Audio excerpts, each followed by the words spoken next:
में इश्तिहार छुपा, मर्सिडीज कार बड़े फरोख्त सिर्फ 100 रुपए में। कोई भी इस पर यकीन नहीं कर रहा था, पर एक साहब ये इश्तिहार देखकर लिखे हुए एड्रेस पर जा पहुंचे और दरवाजा की बैल बजाई। एक उधेड़ उम्र की खातून ने दरवाजा खोला। साहब ने पूछा, अब एक मर्सिडीज कार बेच रही है? खातून, जी हाँ। साहब, मैं कार देख सकता हूँ? जी शौक से। आइए, ये कह के खातून ने गैराज खुलवाया। साहब ने ध्यान से कार को देखा तो इनकी आंखें फैल गई। बोले, ये तो एकदम नई है। जवाब मिला, एकदम तो नई नहीं है, 18,000 किलोमीटर चल चुकी है। साहब, लेकिन अखबार में तो उसकी कीमत सिर्फ 100 रुपये छपी है। खातून, सही छपी है, 100 की ही है। आप 100 दीजिए और कार ले जाइए। साहब ने कांपते हाथों से 100 रुपये निकाल के दिए। खातून ने रुपए लेकर फौरन रसीद बनाई और कार के कागजात चाबी के साथ साहिब को पकड़ा दिए।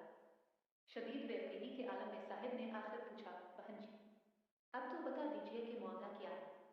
मैं तो हैरत से मरा जा रहा हूँ। खातून, घबराइए मत, कार अब यकीनी तौर पर आपकी ही है।